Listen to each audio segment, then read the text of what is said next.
government should prioritize reducing the federal debt over promoting economic growth. Our sole contention is the developing debt disaster. The developing world is facing an impending debt crisis. More 18 of the Atlantic Council writes, both Turkey and Argentina will experience a recession.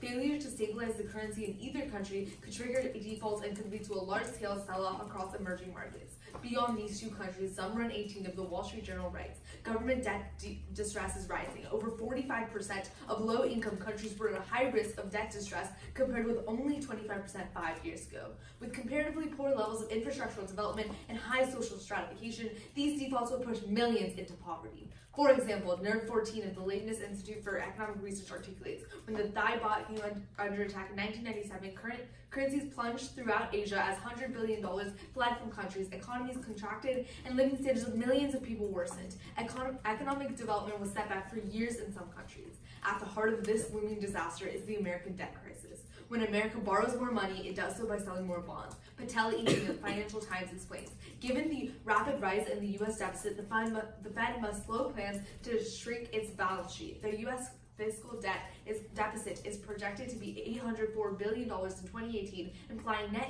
issuance by the government of $1.169 trillion. This flood of treasury bonds has created the developing world's debt catastrophe in two ways. First, by reversing investment flows. Capretta 18 of the American Enterprise Institute emphasizes the U.S. budget deficit has been widening. The result has been a diversion of global capital away from emerging markets and into U.S. treasuries. This pushes down the value of emerging market sovereign debt instruments. Indeed, Patel 18 of the Financial Times continues, dollar funding has evaporated from sovereign debt markets. Emerging markets have witnessed a sharp reversal of foreign capital flows exceeding $5 billion a week. Emerging market bonds and currencies have fallen in value. Problematically, Edwards 18 of Business Insider expands, as the Fed takes in dollars, it reduces the supply of those dollars globally. With the global tide of cash receding, it is now much more difficult to obtain money to pay its debts and finance government spending. The cost of debt is going through the roof. Second, by amplifying dollar-denominated debt. Hicks 18 of U.S. News writes, as the U.S. government issues more treasury securities to cover its budget deficit, the market supply of bonds increases. In bonds, cheaper means lower prices and higher interest rates. Thus, Sebula 14 of Jacksonville University writes that from 1971 to 2012, for every 1% increase in the budget deficit, the interest rate yield rises 21 basis points. Higher interest rates make it much more expensive for developing nations to pay off their debt. Bartonside 18 of Bloomberg explains, more than 2/3 of emerging market debt is dollar denominated. Unfortunately, Setzer 18 of the Foreign Affairs magazine explicates, with interest rates rising in the United States, the prospect of lending to the United States remains attractive. Rising U.S. interest rates are increasing the burden of dollar-denominated debts around the world. Rising interest rates make government debt in emerging market countries less attractive. Overall, 4011 of the International Monetary Fund quantifies the effect of a 1% of GDP increase in average AE debt on EME long-term real rates is about 10 basis points. Similar results hold for the U.S. Higher interest rates are devastating for these economies. Richter 18 of Business Insider writes that through 2025, emerging markets face $2.7 trillion in USD-denominated bonds and loans that will come due. So higher borrowing costs would make it significantly harder for countries to pay off its debt and heighten the risk that these countries default. By prioritizing the reduction of the federal debt, the American government would necessarily borrow less, putting fewer treasuries on the market. A vote for the affirmative prevents investors from fleeing emerging markets and drives down interest rates, thus making debt much more manageable for the world's most vulnerable countries. Thus, we affirm. What's your time about that? Starting now.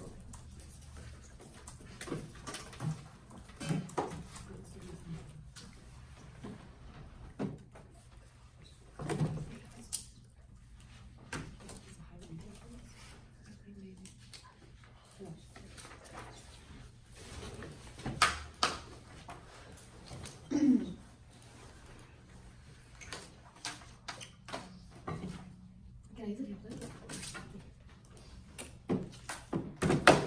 You can do like that using.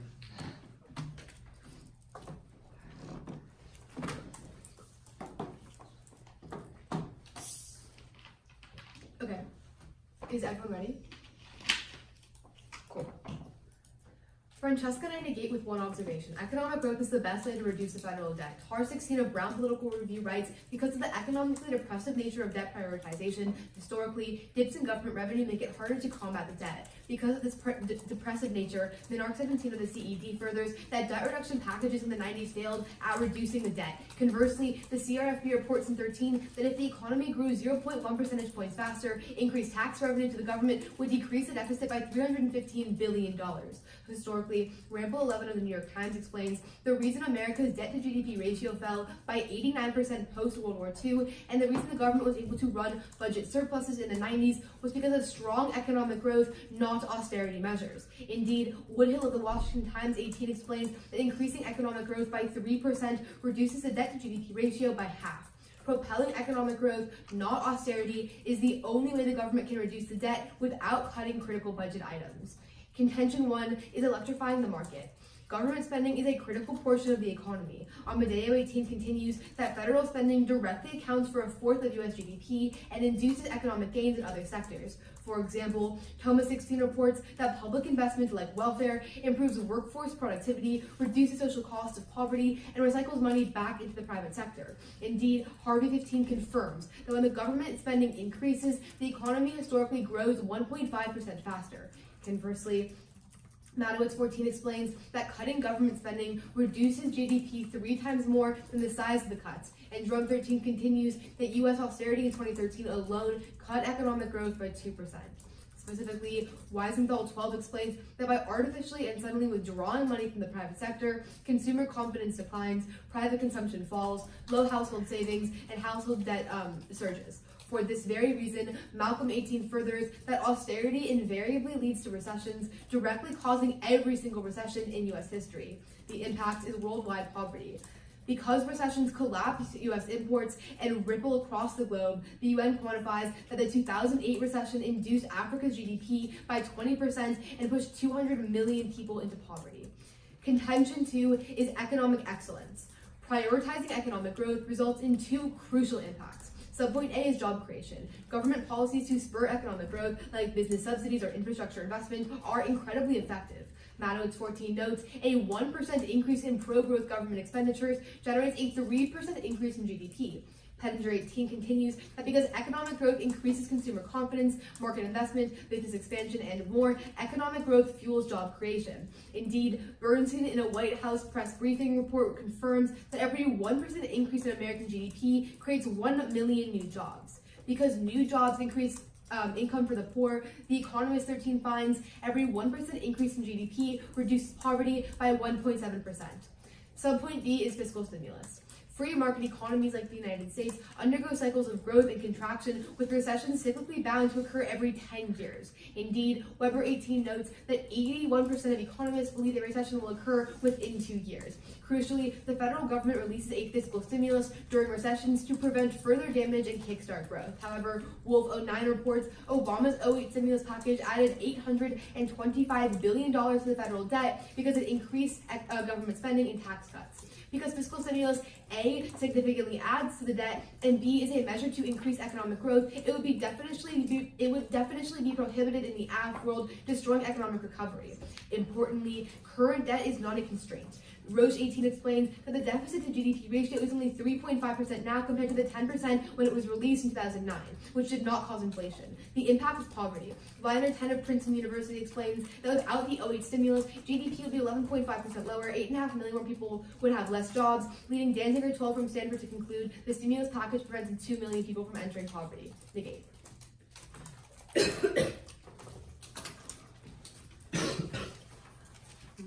Yeah.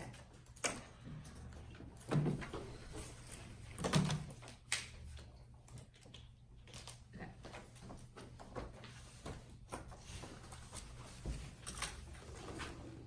Do you want the first question? Yeah. Cool. So aren't we at full employment right now?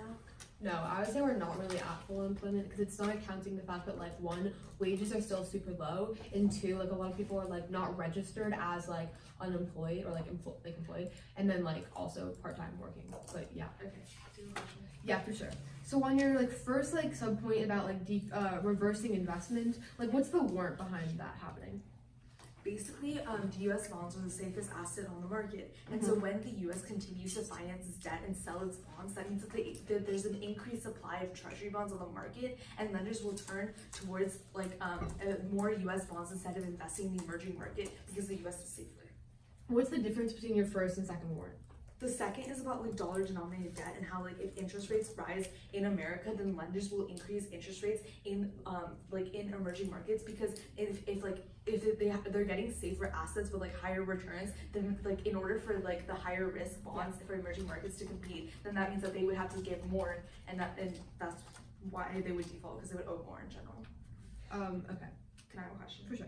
Okay, so for fiscal stimulus, what happens if our debt goes to the point where we can't pay our interest payments anymore, and we no longer have fiscal space to pay for fiscal stimulus? Well, I would say that in 2008 we had a higher debt to GDP ratio, and we were still able to use a fiscal stimulus then. It was 10% then, 3.5 I think percent now. So I don't think we're ever gonna reach the point where we can't release a fiscal stimulus. Can I have a question? Yeah. Okay, so have these developing economies increased their interest rates yet? It's not it's continuing to happen yet. That's why Turkey and Argentina are on the brink of default. They're on the brink of default just because of U.S. interest rates lead them to increase their interest rates? Well, that's part of our second one, but the first one is how, because the U.S. especially in the last couple of years have increased their debt significantly through the bonds. That means that more lenders are turning away from Wait, but have interest rates increased in Argentina and Turkey? It's not it's the interest rates on their bonds increased. Have they? Yeah. How much? I don't know the exact number. Okay. Okay. So when you're how many new jobs are you gonna create? How many new jobs? Yeah. I mean, we would say that every 1% increase in GDP creates 1 million new jobs. So just depends. So what part of the economic cycle are we at right now? We're at the top. Right. So if you continue economic growth, doesn't that lead to overheating?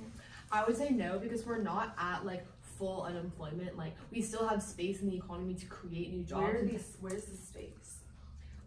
I mean, only 4% of people, or it's 3.9% of people. It's not really right? 3.9%, right? Because one, if wages are low, that just won't overheat the economy, because we can have more room, and second, all the things in the beginning of class. That's time. Okay, we'll take prep. Beginning.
Alright, that was a minute and 6.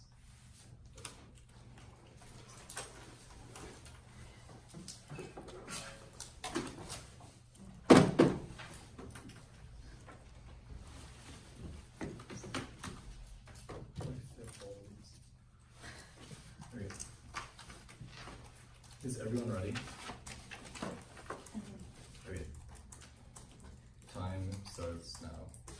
Start at the top of the case. They say that growth is critical to reduce the debt. The problem is, you can look at history. What Black 18 of Business Insider writes, on a proportional basis, the national debt expanded 36% faster than the US economy over the course of several years. That effect compounds into something that's quite nasty, which means that their analysis here doesn't apply. Because economic growth, historically, we've seen productivity booms through things like the dot-com bubble. We've never seen the debt decrease. There are only examples from World War II, which was 80 years ago. Our debt is rising a lot now. But secondly, more importantly, we would say that their Their analysis says we need to increase debt by 3% to cut the debt in half. The problem is our total GDP is at 3%. We would need to literally double economic growth to reach the bright line they're talking about. Go to their first contention at the market, on their market. At the top, group in their entire case, one disadvantage at the top, what the Peterson Foundation writes is that federal borrowing, federal borrowing competes for funds in the nation's capital markets, raising interest rates and crowding new investment in business equipment and structures entrepreneurs face a higher cost of capital, but potentially stifling innovation and slowing the advancement of new breakthroughs that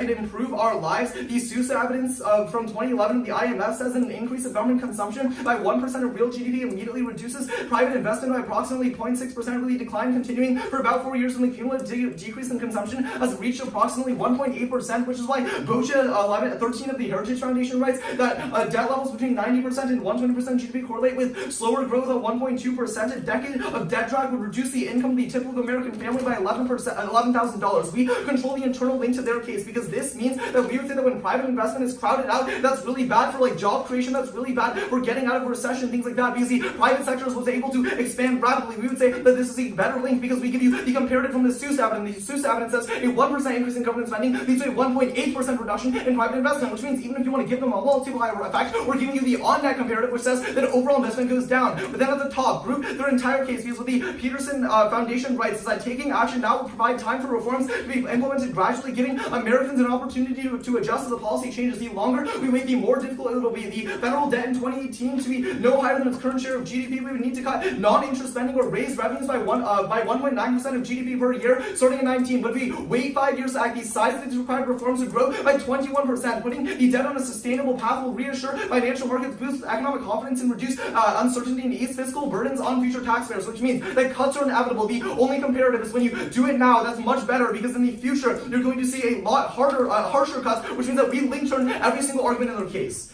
Guerrilla first contention on the market. Again, we control the internal link because the private sector is directly hurt. They say that we need higher levels of growth. We're giving you the comparative that growth goes down when you vote for them. But secondly, more importantly, their analysis of austerity doesn't apply, because their analysis about austerity is usually when we apply austerity after a recession or during the recovery period. America is at an expansion right now, which means that doing something right now wouldn't actually affect anything. Then one more response to the market at the top. Realize that not prioritizing the debt would be really bad for the economy, because Berks 11 of the University of Southern Indiana writes that any additional downgrade of our credit could pack a severe blow to our national egos. America has always had stellar and historically reigned as the world's largest economy. The United States is at risk of being downgraded again unless it enacts an aggressive deficit reduction plan, and many investment firms are preferred top-rated bonds to sell future treasuries. This would mean higher interest payments must be added to the national debt, and a downgrade the dollar would weaken, as well as more people want to sell the currency than buy it, which means that we control the internal link to their case because the credit downgrade is looming, which means that economic growth is going to go down. Go to their second contention. At jobs, the Inman 17 says the financial markets are overheating right now because of the fact that there's too many jobs being created and not enough labor to satisfy it. Dreesen 17 says that we solve overheating by shifting consumption away from government spending towards investment, which is a good thing. Then on their second link about recession, they just assert a recession is going to happen, but Armbruster says that we have another 9 years of expansion. It's really good. We would say that in general, this isn't going to be a problem. They don't give me a single warrant as to why a recession is going to happen, but more importantly, all my top level responses apply here. Can I see your card? Just that we I don't need the author exactly, but we just decrease the amount of private investment. Yeah. Okay, cool. It was just the card and the other card. Wait, where is it? Sorry. The middle one, the CISO. That one? Yeah, Okay, yeah. cool. Thank you.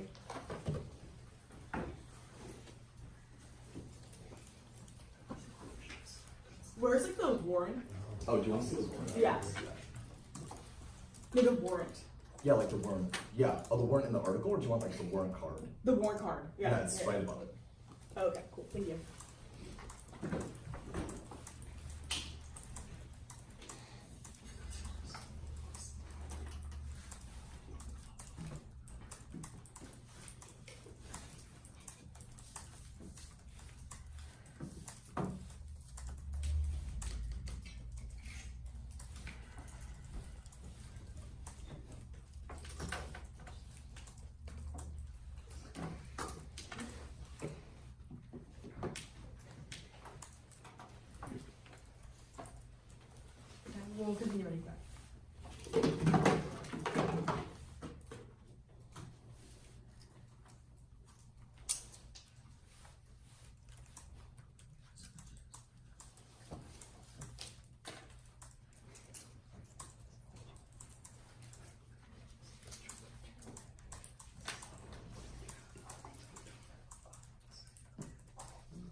Can I see what you read on fiscal stimulus that we have 9 years left? Yeah. Right here. Thanks. Wait, what was it? 9. The single card to not have time to read. Oh, okay, yeah.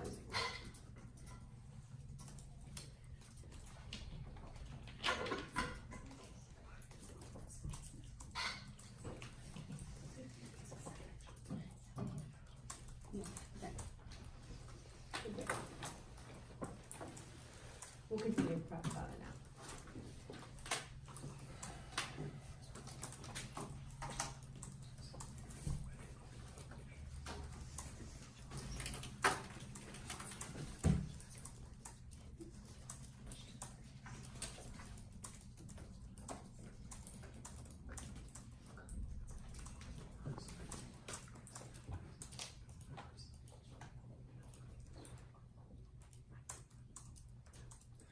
We have a minute.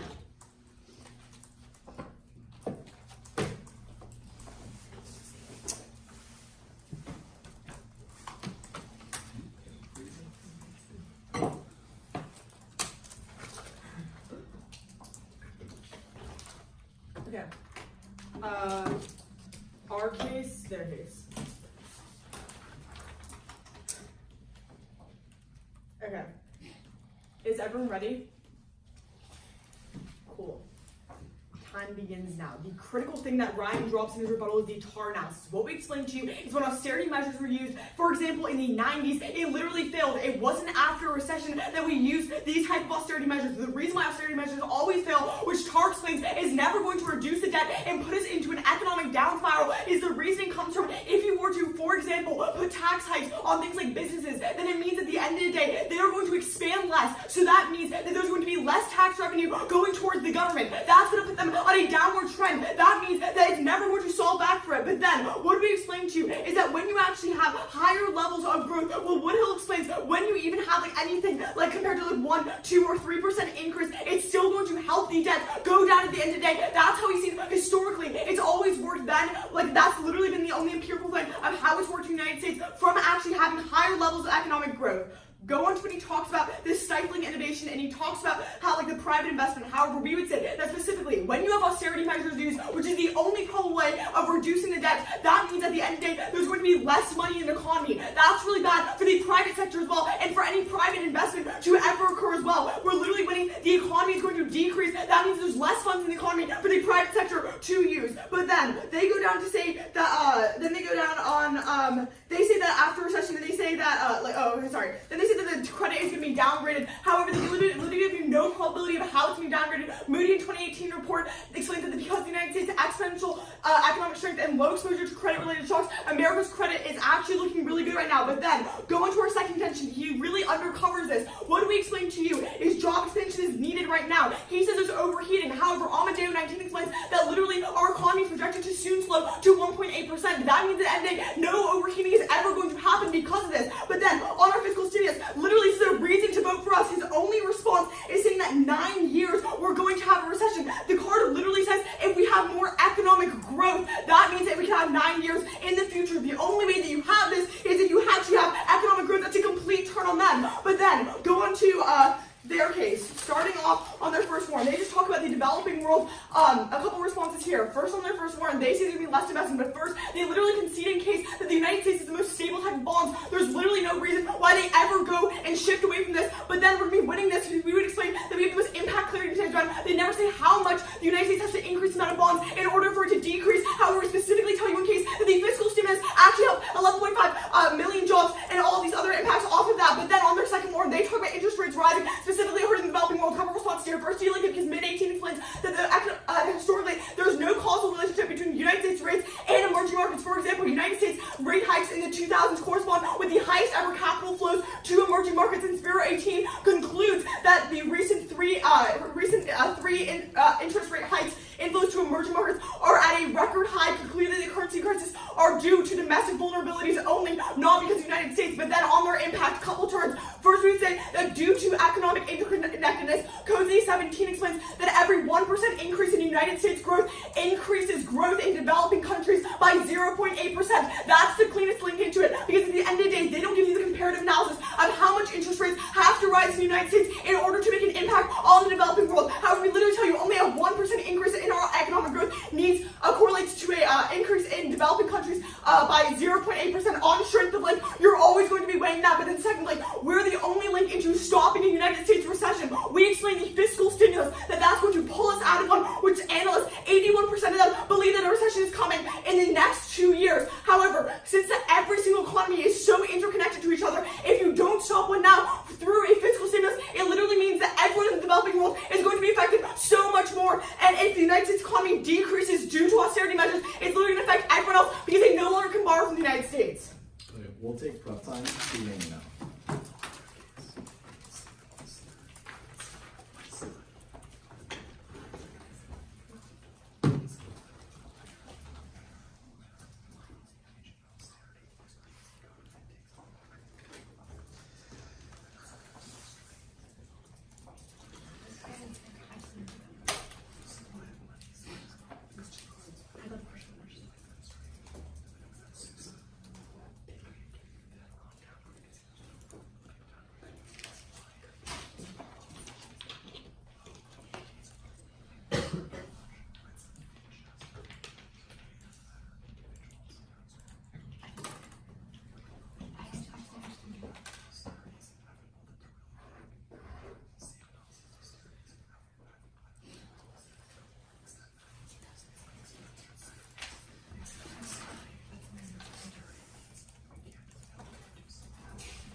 Wait, that was by a minute 48, so we still have like 6 seconds left.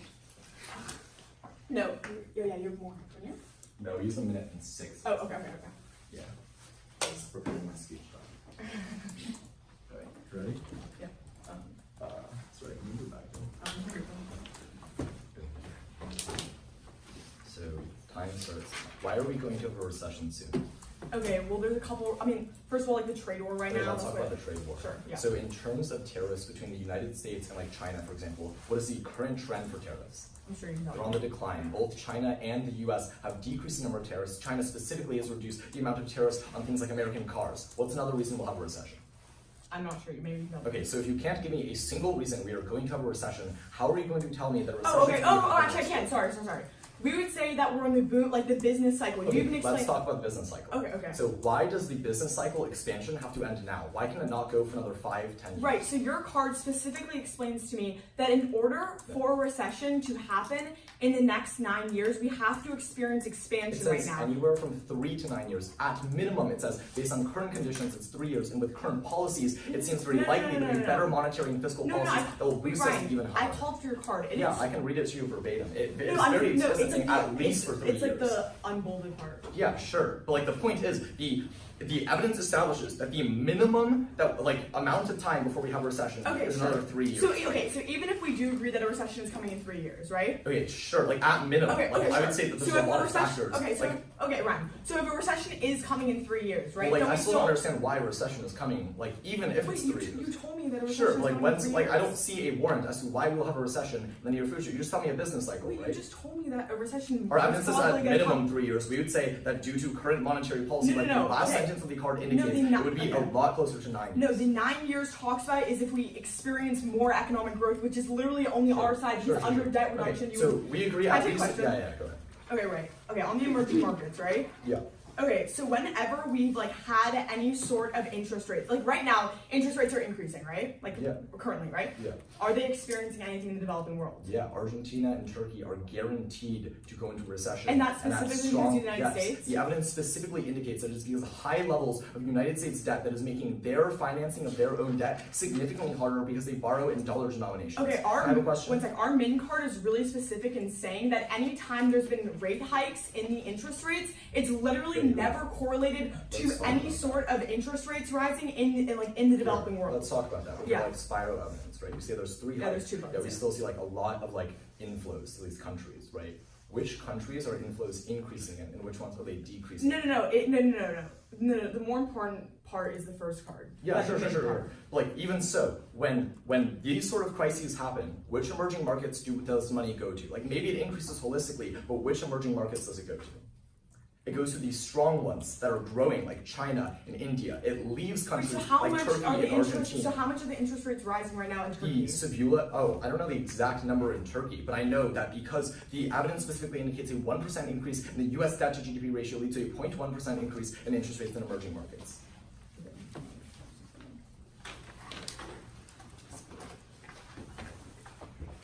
Can I see your recession card one more time? Yeah, do you want me to highlight like that? Yeah, the part that you're talking about. Yeah.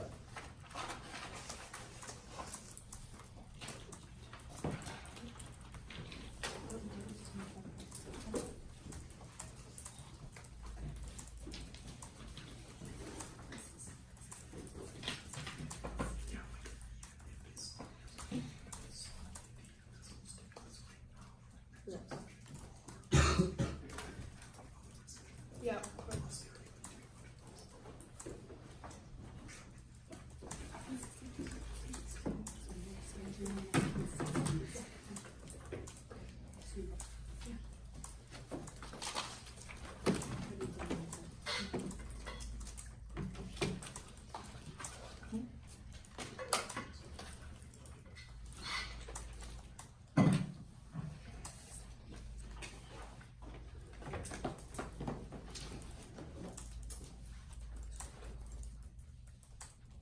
Yes, I know already.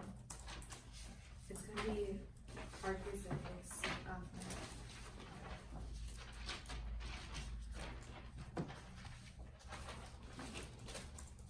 For a start at the top of the case, you can extend Zumba, who says that there's more than 45% of low-income countries who are at a higher risk of default. But then Nerd says that if they do default, millions go into poverty. But then go to our first warrant. They first say that we like concede in states that like the U.S. is the most stable, so they won't go to the EM. But first treasuries are just a portion of the market. So when there's not enough treasuries, investors automatically shift to the emerging market. But then second, investors diversify their portfolios in safe and risky assets. But when the supply of U.S. bonds increases, then they shift away from the emerging markets to the U.S. But then she says that we don't have the clarity of impact, but we say that these developed emerging markets are losing $5 billion a week, but at that point you can clearly extend our first warrant.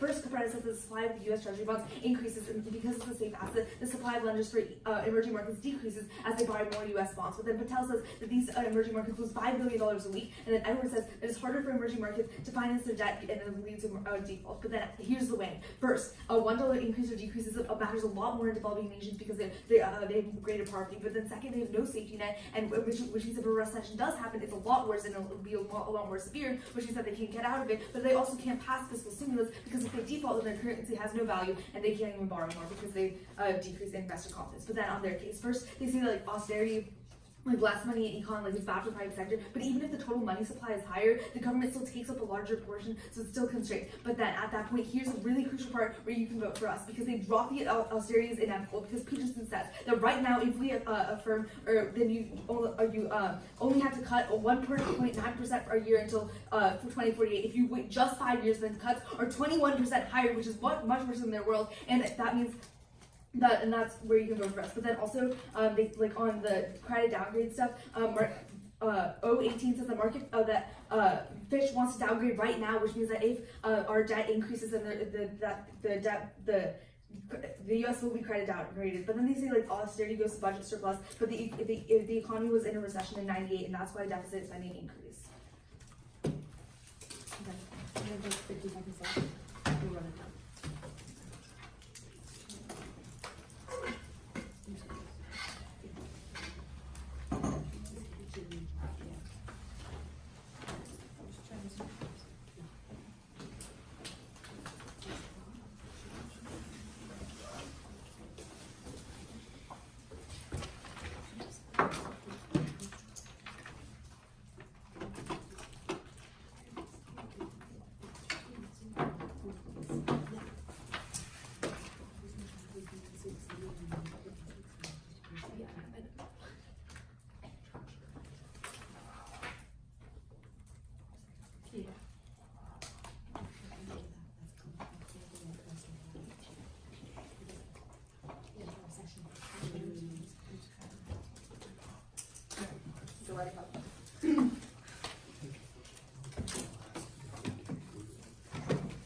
Okay, I'm gonna start off,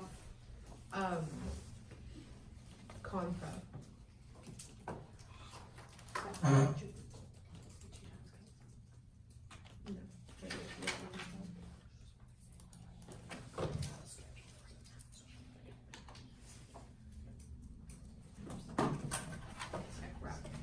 I'm just gonna start off at the top of our case, then their case, but I'll tell you right now. Okay, cool. Is everyone ready? Great. Starting off at the top of our case, remember, Tar, who's really, really critical, he tells you that right now, to reduce the debt, the depressive nature is really, really bad because it ends up dipping the government revenue and making it harder for us to inevitably combat the debt, which is why Minark tells you that in the 90s, austerity literally failed. They're not going to be able to reduce the debt. What's really important is that drop the CRFP card, who tells you that if the economy grew 0.1 percentage points faster, but the increased tax revenue to the government would decrease the deficit by $315 billion. That's really, really crucial. The best way to reduce the debt is to have economic growth. But then, going to this idea about like our contention too about the economy. First, remember that Sharia completely drops all of Ryan's responses on this contention. Subpoint A is job creation will tell you that a 1% increase in pro-growth increases GDP. But what's really important is Bernstein tells you that a 1% increase in GDP creates 1 million new jobs. That's really, really critical. But then second, subpoint B is the fiscal stimulus. What's really, really critical is to tell you that a recession is coming really, really soon. Their card just says that like eventually if we have more expansion, then a recession won't happen. I will tell you, if you vote for them, then a recession's happening really quick. But what happens in our world is we're the only thing that can solve back for a recession. That's because we could tell you that like a fiscal stimulus is the only way to have fiscal stimulus is to vote for the negation today because it's an economic policy. What's really, really critical is Roche tells you that right now we could solve back and have a fiscal stimulus. The impact is critical because all economies are interconnected, and if we have a recession, we can see what happened in 2008, where Africa GDP dropped by 20% and it pushed 200 million people into poverty. That's the UN. But then going on to their case. First, starting off with this idea of like developing nations. It's really important about this idea of like bonds is that the people who are investing into bonds right now want a really, really safe investment. They're not going to invest in foreign nations because those are super risky. Also, bonds are always going to be stable. No matter what happens, they're going to invest. But then second, remember we tell you that right now there's literally no relationship between interest rates and the inflow of capital into like these nations. Minark tells you that like in the 2000s, when the United States increased their rates, they had the highest influx of investment into these nations. But then she drops a term which clearly tells you that a 1% increase in United States growth increases growth in those nations by 0.8%. The best way to solve back for those nations is to vote for the affirm and is to vote for the negation with the strongest clarity of impact. Thank you. Okay. Ready? Yeah. Fine, so it's no. So maybe we give you that you have a good fiscal stimulus package to get out of the next recession. Mm-hmm. What happens when we have to service our debt 15 years from now? I'm not sure. No, we would say it doesn't matter when you're servicing the debt in 15 years because the reasoning comes is that if we are able, because Shreya drops in summary the analysis that like when you have higher amounts of economic growth, it means you can reduce the debt. So when we increase economic growth right now, we have to service it later. Prioritizing growth, right? Like, you just completely drop like a lot of things in the argument. One is the black evidence that specifically says the national debt is rising 36% faster than our economy despite prioritization of economic growth right now. You also drop the analysis. Shreya tells you that like private investment goes down when you vote nay. Wait, no. Sure, did not send that somewhere. So it says that if the total money supply, even if there's a larger total money supply, the government takes more of it, so there's less money for the private sector. I did not get that somewhere. But... I mean, sure, but the other one is still dropped, right? Wait, no, because the critical thing is that you guys dropped the CRFB card, who explains to you that when you only increase it by 0.1%, it literally decreases our debt by $315 Wait, billion. the analysis is still that our debt is growing 36%. Yeah, okay, faster. sorry. A 0.1% increase No, is sure, right. like... Okay, so what we would explain is that right now we're not just prioritizing economic growth. When you don't even have to think about reducing the debt, then that means you're specifically only creating policies that like do towards When economic was the growth. last time we passed a policy that actually reduced our debt? Not right now, not in Trump's administration, right? The deficit was $1 trillion. No, but we still say that we need to increase our GDP but by 0.1%. How do you increase your GDP by voting neg when our status quo is already like doing as much as we can to increase GDP? Ryan, it's just, I mean, it doesn't ask us specifically in the resolution. It's like a really broad resolution. All we need to prove is that higher levels of economic growth is what we're saying. A 0.1% increase is specifically what leads to like a decrease in the deficit, in, like in the deficit. Wait, we've been growing, right? Our economy's been growing. What? Has the debt decreased? Sure, so I know you're going to respond by this, but I'm saying that we need to have a 0.1% more than we're So doing how right do we now. do that? Yeah. We're already trying to make our economy go as we don't fast. It's have, like we don't pushing have, like a... wait a second. Like Wait a you second. told me at both first class hands. we're at the top of the economic cycle, right? Like Wait, one second. how much We more don't have to is that? prove how we're going to increase economic growth. We just show you that we're going to be putting How more are you just policies fiating towards higher it. levels of economic growth? Yeah. Like, You if can- countries could do that, every country in the One world second. would do that. You No can one would be wait, poor. you can fiat like decreasing, like you can fiat like the ways that you do like We reduce the debt. Yeah, we reduce agree. debt. We cut spending and we like slightly raise taxes now. But how are you, Matt? Like, we're giving you how we do that. You're just magically saying we'll raise Sure, the GDP infrastructure. number. Wait, Like, you I- never read a single link I on mean, we infrastructure in don't. the entire round. We're saying that we're doing like economic policies. I mean, if you like, you never asked one for the entire round besides grand. Well, because you like this analysis, we give you the analysis that the status quo is not working.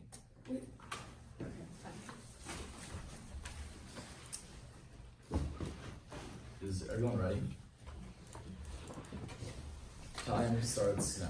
They lose the round immediately on one piece of analysis that is completely conceded every single speech. The Black 18 evidence says our national debt is rising 36% faster than our economy, which takes out any of their analysis about economic growth solving the debt. They never meet the bright line to reduce the debt through economic growth. But even more so, here's the piece of analysis that wins us the round that is cold conceded. The Peterson Foundation explicitly says if we cut right now, we only need to cut 1.9% of our budget every single year to stabilize the debt by 2048. The problem is, when we wait 5 more years, we need to increase the amount we're cutting by 21%. That's completely conceded. It link turns all of the offense they go for. Maybe you can give them the recession in the next 3 years and the fiscal stimulus package that comes that. But this specifically tells you that no matter what we do right now, it's going to be a much milder form of what we will do in the future. So to the extent where this is dropped, they cannot win any offense on any of the arguments they make. Because we are saying that any offense they are garnering is going to be link turned 5 years down the line, 10 years down the line, and the impact only compounds as time goes on. Maybe give them this one recession, and when the fiscal stimulus after, every single recession after that will have a much worse fiscal stimulus package, will have much more austerity, and at that point, they've lost the round. That is game over. Don't let her make any new final focus analysis on this argument. It's completely conceded and wins us the round. On emerging markets, the other actual ballot, Zombrun says that 45% of poor countries are at the risk of default. NERB says millions will be pushed into poverty. Their only analysis on this argument is they invest in bonds, which are safe investments. They drop the diversification from online trade. It gives you people diversify. When yield rates on treasuries rise, they shift more of the risky investments towards safe investments. The Caprata evidence says that bonds outcompete emerging market bonds, which is why investment flows away from these countries. Patel says they're losing $5 billion a week. And the Edwards 18 evidence says that as global capital away, it becomes harder and harder to finance their debt. So these countries can't find the lenders, so they default, and that outweighs any of their case independently, even if you don't give us a link to it. Because we would say that debt crisis is the analysis straight gives you is if they default, they can't use fiscal stimulus to get out of these recessions, because our currency is literally completely shafted by a debt default, which is much worse than any normal recession, because it is a debt default of 45% of the poorest countries, and that's why you should defer.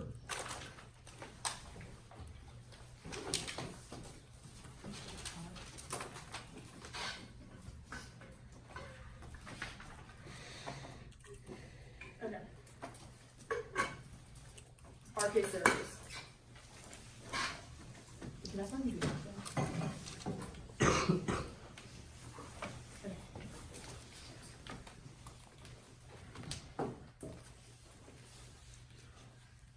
Okay. Is everyone ready? Cool.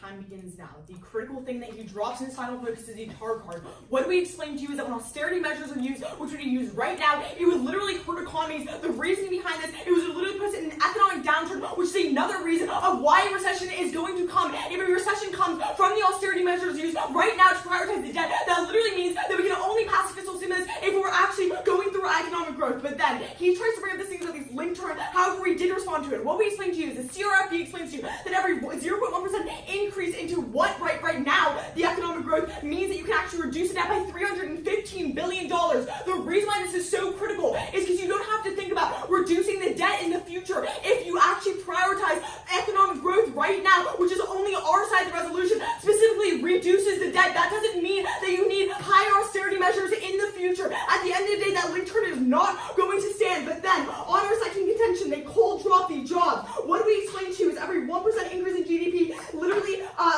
creates 1 million more jobs. The reason why this is so critical at the end of the day, because that spurs economic growth. When we explain to you with fiscal stimulus, we both agree that a recession is going to come in at least the next 3 years. However, they don't respond to any of the things that we explained to you. What we explained is that right now, the only way that you can literally pass it is if you do pro-growth policies. The reason why this is going to be the worst thing in the entire round, first we gave you impact clarity of how many people are affected. What we explained is that if we don't pass fiscal stimulus like in the 2008, 8.5 million jobs lost, 11.5% of our GDP would have decreased. What actually happens in the developing world? They don't specifically explain it to you in a real scenario. But then secondly, what we would say is that if a recession hits in the United States, that's going to be the worst thing for the developing world because these economies are so interconnected to each other. That's where we go to their case. They literally cold drop the terms throughout the entire round, the Cozy card that explains to you that when you increase the amount of GDP growth in the United States by 1%, it specifically increases the growth in these emerging markets and developing worlds by 0.8%. Vote right there because it doesn't even matter if you have these policies like that they say interest rates or whatever, bonds taking out of here. If you literally just the strongest link is just having a 1% increase the economy by 0.8%.